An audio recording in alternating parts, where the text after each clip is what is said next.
Assalamualaikum warahmatullahi wabarakatuh. Selamat pagi and very good morning everybody. So I'm the second last presenter. We will be presented from Majlis Perbandaran Batu Pahat. So this is the second time I'm here for present our product, what we call SmartGIS MPBP. So first of all, before I start, I would like to thank you to Esri Malaysia Sdn Bhd for inviting us. This is the second time I'm here in the same stage, but different. But today, of course, for Geo Innovation Award, thanks again. Okay.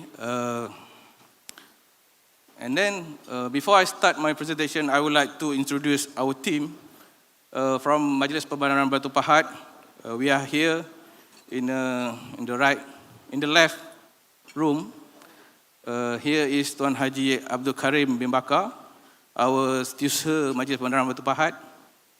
Encik Syahril bin Karjo, our Head of Department, Planning Department.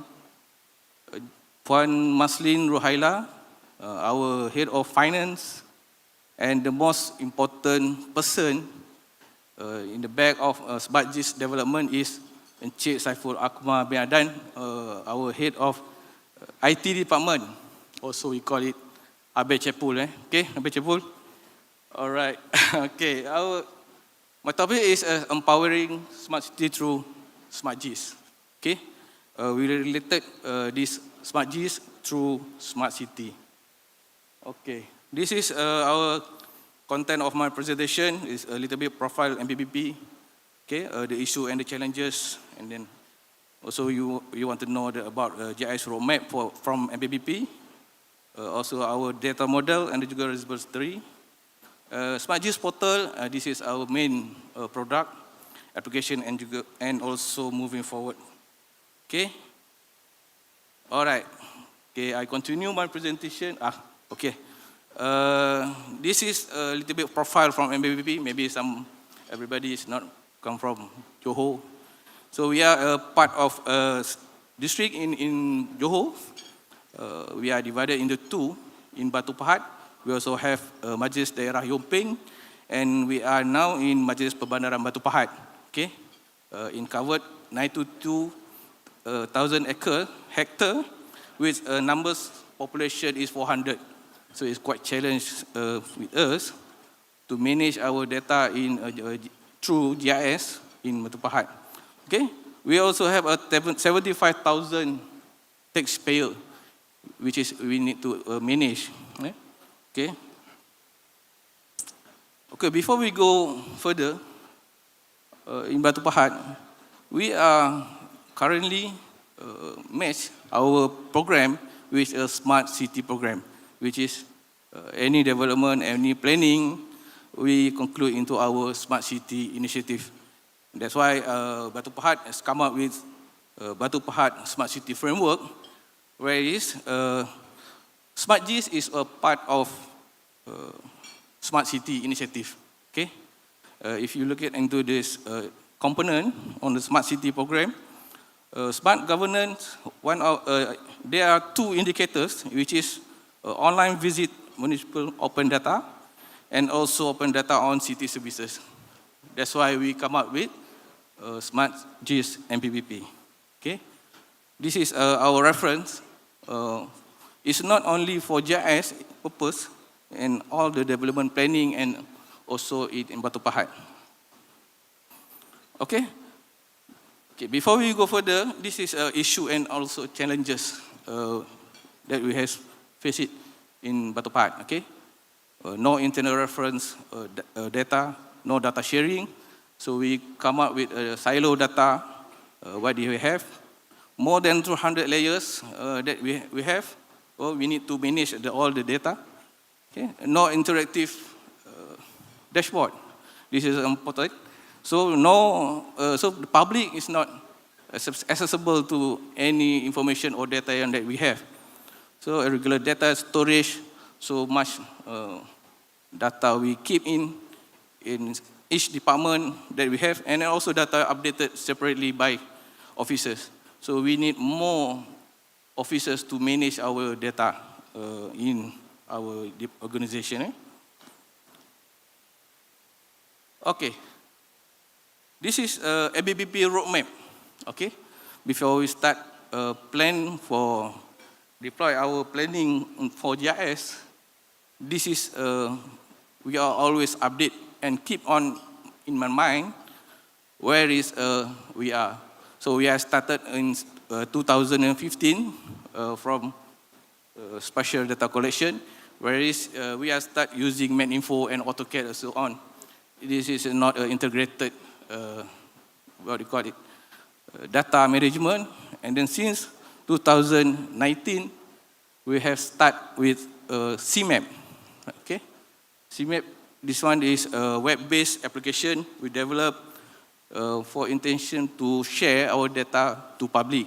Okay, but this is still not as integrated data management. Okay, so by 2020, okay, we strengthening our GIS unit under our new head of department, Encik Syaril, to make it is more integrated data management and GIS.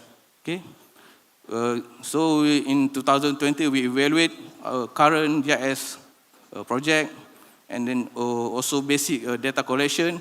That we have a lot of data that we collect start from 2015, 15. So we don't know how to use all the data. Okay, since we are moving into the GIS platform, so we updating the existing information, and juga we plan to upgrade the GIS software using ArcGIS platform. That's it is started where we are now. Okay, so by 2021, we come up with MPBP GIS transformation program, whereas we are planned for 5 years program, which is GIS database development using ArcGIS Enterprise. Okay, we are using ArcGIS Pro, and we develop our new portal, which we call it is SmartGIS, and we development for application and also dashboard. Okay, so since 2021, we are start with Esri product to make it our data management is realized. Okay, so we plan start from 2021 to 2025. Okay, we have planned every year, every session, what we want to do every year. To start with planning and development, planning and implementation. 2023, we come out also in implementation. Okay, so the next now onwards, we are now going to GIS empowerment and consolidation. Okay, so we have faced it in 3 phases now since 2020. We are on the good track to make it our data GIS is useful for everybody. Okay, this is what we call it, how we plan every single years to make it this GIS is useful for everybody. Okay, so after 5 years, we are now, since Encik Syaril pun just now told me we are ready for the next 5 years planning for GIS in MPBP to make it merge with Smart City, whereas since 2025 to 2030, that one is in line in our Smart City initiative, where is since now and in 2030, we are declare Batu Pahat as a smart and low carbon cities. Okay. I go to this is what we call MPBP GIS data model and repository. Okay, we use ArcGIS Enterprise. As far as now, we are now version 11. We are upgrade to version 11 and ArcGIS Pro version 3.2. Okay, I think this is latest one version that we use. Okay, all the server is in Promise server. And also we collaborate in PGN to share our data to public. Okay. This is a SmartGIS portal, where is our main platform to distribute our data to public. Okay, we divide into two. We have a public access and also for the internal access data, where is we call it open data portal. It is public can access everybody, where it's not only in Batu Pahat, where is you are, you can access this application. And we also have a dashboard and so on in internet access. Okay, this is the application that we have done. Actually, more than this dashboard, RG story map, field maps, survey 1, 2, 3, RG's app builder that I use every single apps that on enterprise version to make it SmartGIS is very useful for everybody. Okay, so when we look at it into the dashboard, actually we have two type of dashboard. First one is no integration, which is all the data that we have will collect in our department, and also we use for internal reference. Okay. For the next is dashboard is more important, whereas our dashboard is integrated into another system. Okay. For the first one, this one is we call it development planning control, whereas we have our own apps system that we call is development planning system EPP, whereas all the planning permission come into the system, whereas we manage more than 130 applications per year, and then also we don't have any spatial data to monitor. Okay, we don't have know how many total numbers of revenue collection based on planning permission come into this. So what we can do is we integrate with EPP system into EPP dashboard using the RGIS Enterprise. Okay, this is what we call dashboard for planning. So in that particular usage, we know how many collection that we have based on planning permission that we know. And also we can go to monitor where is a new application come in, compared to existing land use that we have, and also we can check the surrounding area related to a new application coming into MPPP. Okay. Another one is public complaints monitoring system, whereas in Batu Pahat we also using CISPA as a main gateway for public complaint. Okay, so we also need the dashboard to make it this all the data monitoring complaint to monitor where is how many complaint that we have, where is the monitor complaint where is come in. Okay, that's why we come out this dashboard, so we can monitor. Okay, how many complaint that we have, and then the main important thing is where is the location of complaint is coming. Okay, so in this case, in corporate department can manage our complaint so very clearly.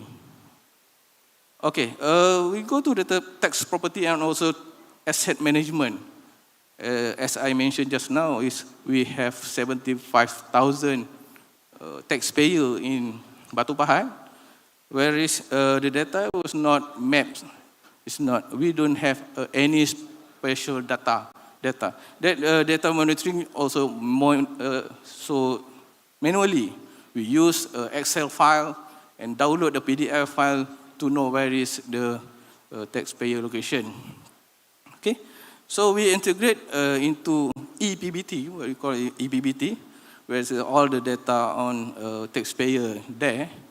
So into our dashboard, So here is, we map all the taxpayer into the spatial data.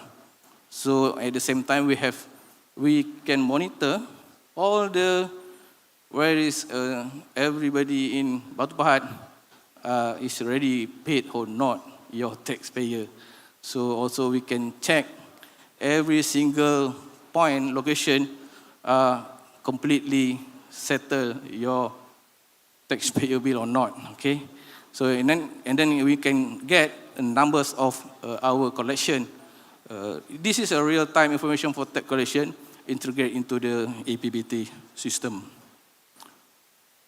Okay, another one is asset management. We also have more than 100 assets in Batu Pahat, whereas we manage our asset. Before this, we don't have any location, we don't have any information about this asset. So we map into this SmartGIS and we preview it on this dashboard. In the same dashboard, what do you call it? Dashboard Cukai dan Harta. So this is for valuer department reference for now. Okay, this is another solution and another use what we have used for GIS in Batu Pahat. We use as a real-time attendance record monitoring, which is real-time updating data, more transparent data, attendance monitoring more efficient and faster, and also data transmit more quickly. This is also we use the Esri software, and then we integrate into the dashboard so we can monitor attending for the real time. So everybody can see, for example, we can check every section attending. So this is based on what you registered in registration counter. Okay. This is also, for example, some of uses that we have done before using SmartGIS dashboard and also SmartGIS survey 1, 2, 3. Okay. Another one is I'm also use SmartGIS story maps to develop. Actually, I also have done to develop another story map also for smart city journey for Batu Pahat. And then story map is one of the powerful apps that we can share to the public. What is your story for your department, for your activities, some on. Okay. This is another web apps. Also, we develop. This is a rank number 1. Is it? Lot finder and residential area. Normally, you just develop a lot finder, but in Batu Pahat, we also found the residential area for user. So this is one of most viewers we track, and also it can be managed to check more than 300 residential area, and also you can also find your more than 143,000 lot in Batu Pahat. So you don't have to go to my office to ask, Cik Syam, lot 3121 ni kat mana? Okay. So we just share this information to public, okay, and public can be accessed anywhere to find where is the location. Okay, one of our apps also we develop a conciliation area, okay, for Parliament and Don. And another one is field maps. Field maps this is one of the interested apps that we also use. This is for on-ground working, for updating the data on land use. It's not focusing on land use, but everything that data that you have, you can updating through your tab or through your phone directly, and also the information integrated into the dashboard directly. So that we call it, where is the data management on GIS is very important. Okay, after I use all the thing is what we share before. The impact of implementation of SmartGIS using the Azri software. So this the impact of MPBP after we use more easier and effective data sharing. So we have our own portal, SmartGIS portal. The public can access. We increase the numbers of users. And also data sharing security is more secure, whereas our data is stored in our premise. No more data that we have stored in vendor office. Okay, more interactive and interesting data display. This is one of quite interesting. We have a much more dashboard, multiple usage, and can referring to our decision making. Okay. More effective data layer management, how to manage that I call, I said before, we have more than 200 layers to manage, so this is more effective data layer can be managed. Okay. Okay, this is the last slide. It's a moving forward, what we have done in Batu Pahat. We have actually, before we start with our next 5 years planning to 2030, we are more geospatial data application sharing to the public. We can make it a more data, more information, online mapping, and integrate into the payment gateway, whereas the data that we have in our own portal, it can be buy by everybody through online system. And then we can also develop our smart land use monitoring system and also open data policy for geospatial. So this open data is, have you know, when you have more data, that you have a policy, a special policy to manage your data so you can share to the public. Okay? So more recognition at the higher level, must be in our list to moving forward. Okay? Here, today is a Geo Innovation Award. Our target is next for SAG, if can be realized or not. So much more effort can be towards this recognition. Okay, more collaboration with geospatial platform agencies. This is our target. We have already integrated into Malaysia Geospatial Hub, MyGeoHub, into the platform. And also, maybe it's coming in is Malaysia Urban Observatory. MUO team is also here today, can we? Okay. So Johor Urban Observatory, we have already discussed into the Johor State, into make it this Johor Urban Observatory linked into our local urban observatory, which is this our platform in Batu Pahat, and also our integration with interagencies to make it all the data share is related to the big data sharing together. This is the beauty of GIS in our GIS environment. Okay, that's all for my presentation. Thank you for your attention, everybody.